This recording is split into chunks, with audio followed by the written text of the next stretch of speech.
Hi folks, welcome back, thank you for watching. Please do hit subscribe if you haven't done so yet. It really does help when you do that. So today folks, this video is going to be slightly longer and different to what you're used to on this channel. And it's the sort of thing that I know people are going to want to comment on and say, Joe, this video is too long, it's really boring and it's overly nerdy. So if you're one of those people, don't worry, I already know. So anyway, this here is my 1992 Gibson Les Paul Standard.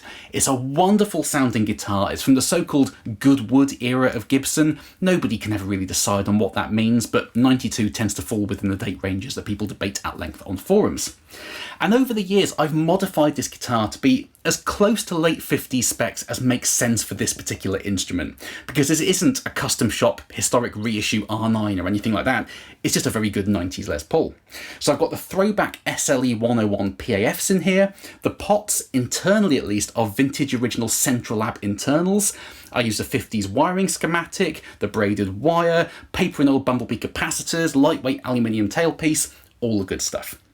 But one thing I've changed on this guitar fairly recently is the bridge.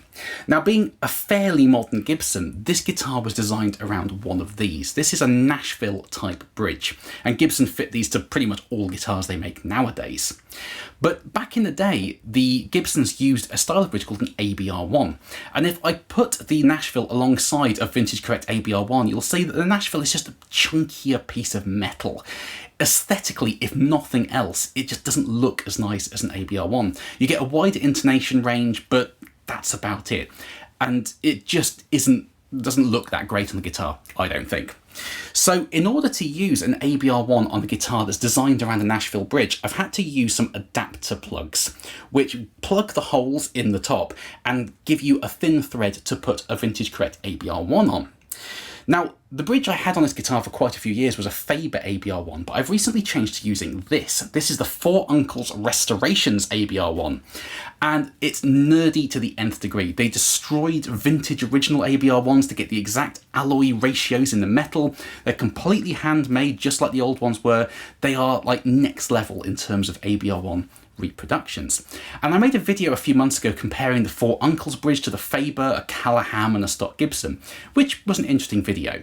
And I made a point at the start of the video of saying, look, this is a guitar that was designed around a Nashville bridge. I've had to use the adapter posts, which is reality for a lot of people. A couple of comments on that video caught my eye because they were left by a chap called Dave Stevens, who is one of the four uncles who designed this bridge. And he's a real authority in all things vintage Gibson and PAF. And he left a few comments on the video. And he said, first of all, yes, your Nashville setup with an adapter completely is clouding the results. You've inserted a serious piece of metal in between the Four Uncles Restoration bridge. And he goes on to say, your Nashville adapter adds a big chunk of metal that will noticeably change the sound and not for the better. And in a later follow-up comment says, this video did not even have a real ABR-1 post direct into wood, but had a cheap converter instead, which puts a huge chunk of metal in between the bridges and the wood. Just was not a useful experiment. So in Dave's eyes at least, using these adapter posts completely negates using an ABR-1 type bridge and the tonal differences it might create. They completely ruin the sound of guitar, or at least the vintage sound of a Les Paul. And I wouldn't want Dave to be disappointed by any videos I do, so I've been thinking of ways that I might be able to test that theory. Because ultimately I want to compare using the adapter plugs to having threads directly into the wood top, just like they were on original Gibsons. So what I've done is these adapter posts and thumb wheels are made by a company in Italy called Royal Mount, which they're some of the best you can get. And here I have a new set of the threads that go direct into a wood top. And here I have some hardwood maple dowel. And as a side note, it's very difficult to find dowel made of hardwood maple, but I managed to get some. So what I'm going to do today is I've just recorded some clean and some slightly dirty playing with this guitar as is into a couple of different amplifiers. And I'm now going to use this dowel to plug the big holes in the top and kind of give myself a blank canvas for re-drilling the holes and mounting the threads direct into the wood. And then at the end, I'm going to shoot the same footage with the same amps with the new setup and flip-flop between the footage to see what tonal effects, if any, are created by using the adapters over having the threads direct into the wood top. Is Dave correct? Does using the adapters ruin a vintage style guitar? Do you have to have the threads direct into the top? So I'm going to do the work now, and I'm going to show you exactly what I'm doing on screen. Hopefully my woodwork skills are up to it, because I'm not DIY minded whatsoever, but hopefully this should be an interesting experiment. So without further ado, folks, here we go.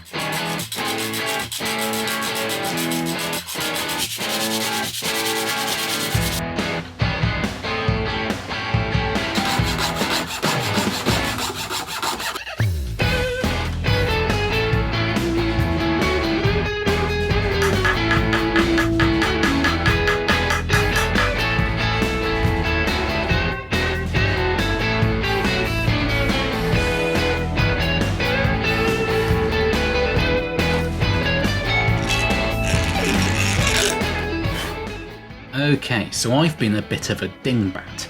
I've drilled the holes in the maple and I've inserted the threads and completely forgot that I was going to use some of this.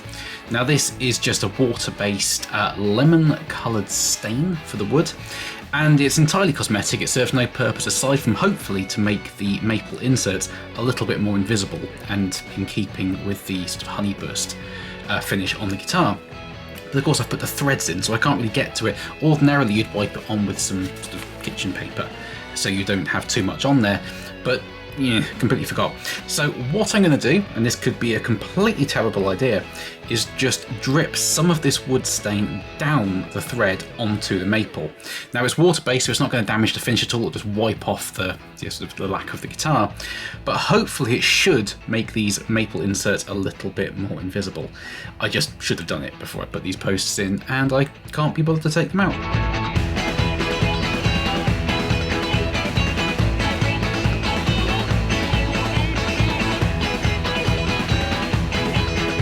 There we go, it's not perfect, and that will fade a little bit as the water comes off, but ultimately it will hopefully make it a little bit more invisible. But now I can put the thumb screws back on, put the bridge in place, and ultimately set this guitar up and double check that the action and intonation are all exactly as we had it before. But yeah, successful job, surprisingly.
So there we are, folks. Now please do comment underneath, let me know what you were hearing today. Was there a difference between the adapters and going straight into the wood? And if so, was it an important difference?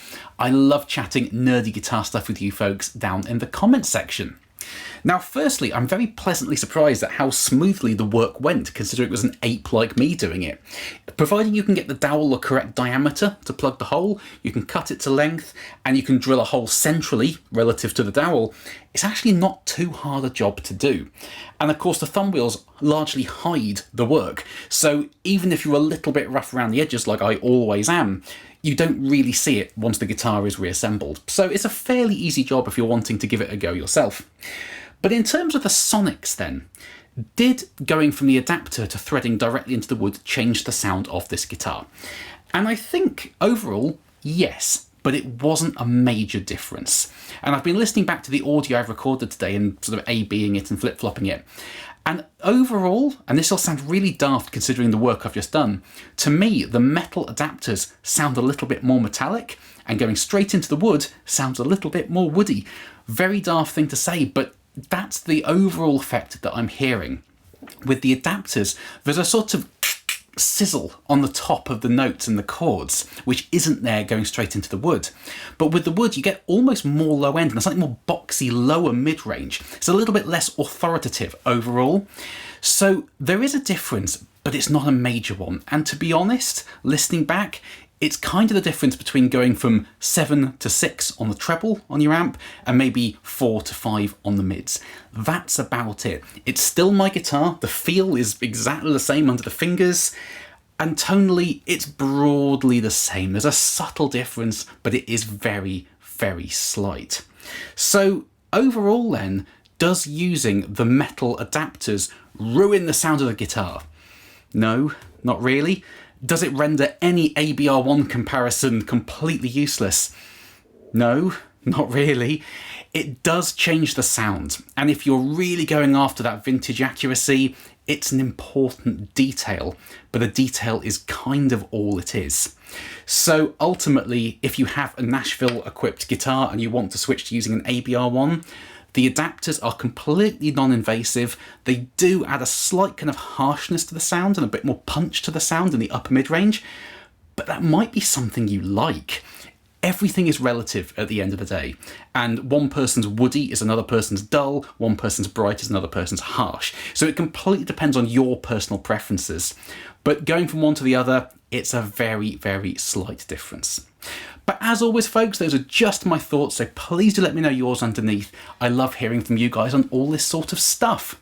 So thank you ever so much for watching, folks. I hope this video was interesting and useful for you, maybe put a myth or two to bed. And yeah, please do carry on subscribing. I know I always say it, but it makes a big, big difference when you hit subscribe.